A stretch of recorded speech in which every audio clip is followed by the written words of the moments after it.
Olivier Lepentier, vous êtes un jeune médecin, vous êtes urgentiste. Ma première question, pour mieux vous connaître, c'est qu'est-ce qu'un jeune médecin comme vous vient chercher, peut-être trouver ici à la Paris Healthcare Week? Tout d'abord, bonjour, merci de me recevoir ici sur le centre de la FHP. Donc, oui, nous, jeunes médecins, nous sommes quand même assez investis des questions sur la santé et sur l'avenir de notre système de santé, sur la transformation actuelle qui est en train de s'effectuer sous nos yeux. Et donc, du coup, nous sommes quelques-uns, trop peu à mon goût, à venir ici chercher des interlocuteurs, des solutions et voir qu'on est tous investis et qu'on cherche tous la même chose, améliorer la qualité des soins en France. Oui, alors vous n'êtes pas tout à fait n'importe qui, Olivier Lepentier, puisque vous avez été le président de l'ISNI, c'est-à-dire le président des internes. Donc effectivement, vous êtes très impliqué et intéressé par les questions d'avenir des jeunes médecins. Alors on dit que les jeunes médecins ne vont pas nécessairement très bien, notamment à l'hôpital. Alors je ne sais pas, peut-être également dans les cliniques, je vous interroge. Tout à fait, vous avez rappelé mon mandat précédent et durant ce mandat, nous avons organisé une étude assez exceptionnelle, malheureusement, qui montre des résultats tragiques sur la santé des jeunes médecins, en particulier sur leur santé mentale et le risque de burn-out qu'on avait médiatisé il y a de ça 1 an.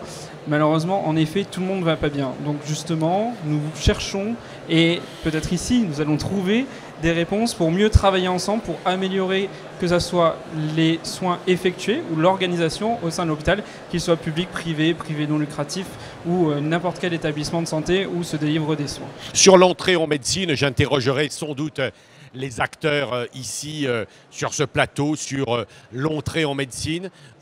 Quel est votre, à titre personnel, hein, pas à l'ISNI puisque vous n'êtes plus le président, mais à titre personnel, quel est votre sentiment? Il faut vraiment faire évoluer le recrutement, l'entrée, le numerus clausus dans les études médicales. Quel est votre sentiment?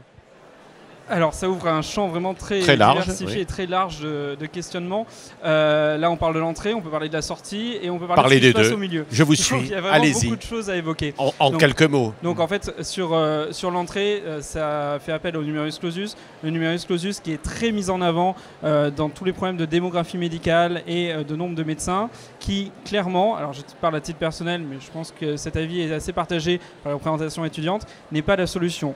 Une augmentation du numerus clausus a des répercussions qui sont au moins 15 ans, voire en fait même plus, plus 17 ans après l'augmentation pour avoir des médecins généralistes en activité, étant donné qu'il y a 9 à 10 ans de formation et derrière en fait on voit que les médecins généralistes ne s'installent pas directement mais font beaucoup de remplacements ou ont une position pas forcément fixe. La moyenne d'âge d'installation est de 37 ans, donc c'est vrai qu'il y a quand même beaucoup de choses à faire et le numerus clausus n'est pas la solution. Il y a évidemment d'autres possibilités et nous avons vu récemment la volonté de créer des professions intermédiaires, notamment les infirmiers de pratique avancée, pour justement essayer de créer une soupape ou justement un métier intermédiaire entre le médecin et l'infirmier qui puisse répondre à cette demande urgente de ce. Question directe, est-ce que les jeunes médecins sont des réformateurs ou des conservateurs? Question très difficile. Il y a des deux et je suis toujours très triste de voir qu'il y a beaucoup de conservateurs parce que nous sommes dans un monde qui doit être réformé. Nous ne faisons pas la médecine des années 80, c'est fini. Nous ne soignons plus les patients pareil, les techniques ont évolué, les méthodes ont évolué et notamment un métier qui était très technique doit redevenir très humain. Et il faut se focaliser là-dessus et ça, il faut le faire pendant la formation et il faut mettre les moyens pour justement changer et transformer le système de santé. Dans toutes les années d'études que les jeunes médecins font, est-ce que ces études sont réputées longues? Est-ce que vous avez le sentiment qu'on pourrait, sans non plus les surcharger, qu'on pourrait les réduire et notamment apprendre en réalité dans d'autres écoles, même si toutes choses étant égales par ailleurs, tout est différent, mais en tout cas peut-être les réduire pour réellement apprendre à apprendre et faire en sorte que les jeunes médecins soient mieux dans leur peau aussi, peut-être voyagent, peut-être font plus Erasmus, enfin, etc. Alors plus que du voyage, peut-être apprendre vraiment son métier dès le début et créer justement un parcours qui est professionnalisant. C'est-à-dire qu'actuellement, en fait, tout le premier cycle, qui à mon sens pourrait être réduit d'une année justement, est très théorique, est très scientifique et très orienté pour ceux qui vont en faire par la suite sur la recherche et sur la science fondamentale. Le deuxième cycle est plus porté en tout cas sur la pratique, mais c'est du bachotage pour avoir un concours pour choisir sa spécialité. Donc c'est complètement inefficace et même à la limite du dangereux, parce qu'il y a une compétition et un espèce de concours à qui va être le premier au classement. Donc il faut effacer ça, c'est le projet qui est en cours de réflexion justement sur les ECN, les examens classants nationaux. Ça va sortir quand ces projets ? Normalement, ça devait plus ou moins sortir, ça va sortir bientôt et ça va justement révolutionner en supprimant justement cet examen classant avec un chiffre et un classement pour justement aller plus vers la professionnalisation et plus vers même les vocations même des étudiants pour organiser et les former au mieux plus tôt possible.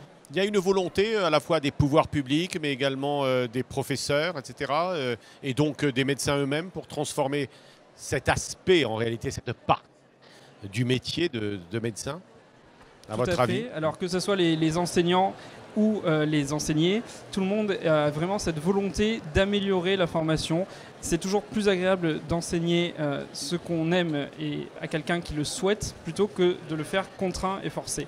Et pareil pour la personne qui accepte et qui retient beaucoup mieux sa formation, et la qualité des soins derrière est incomparable. Alors j'ai dit que vous étiez urgentiste dans un SAMU.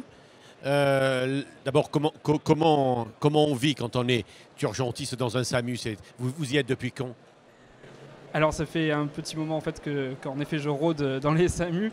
C'est vrai que c'est un rythme de vie qui est peut-être un peu particulier, qui ne correspond pas forcément au rythme de vie de tout un chacun, et même au sein des médecins, c'est un rythme de vie encore différent qui peut être se rapprocher aux réanimateurs, c'est aux chirurgiens qui font beaucoup d'astreintes. C'est un rythme de vie un peu nocturne, ça on va dire ce qui est. Mais en effet, on arrive à tenir le coup et à faire justement et à pouvoir profiter de ce genre d'événement. Bon, et la crise que l'on a connue, comment les médecins et les professionnels de santé, je pense évidemment à la dernière, celle de Strasbourg, comment vous l'avez vécue ? Alors ce qui s'est passé à Strasbourg est un drame, clairement. C'est quelque chose qui ne devrait pas exister, qui malheureusement a existé et existe, on le voit de temps en temps encore trop souvent, bien trop souvent. Ça fait appel à toute la régulation médicale et à tout ce qui doit être fait quand on a besoin de secours dans la situation d'urgence. Et ça donne vraiment justement des arguments pour réformer ce système-là. On voit qu'il y a le rapport de Thomas Mesnier qui n'était pas sur ce thème-là, mais qui a apporté justement des explications. Il y a aussi toute une commission d'enquête à l'Assemblée nationale qui va être menée sur l'accès aux soins. La multiplicité des numéros n'est pas forcément une bonne chose.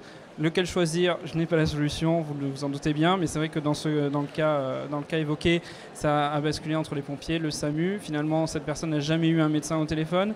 On sait très bien que la régulation médicale et la qualité justement française que l'on défend et qu'il faut défendre, il faut que les patients soient régulés médicalement par des médecins et justement un médecin au bout du fil.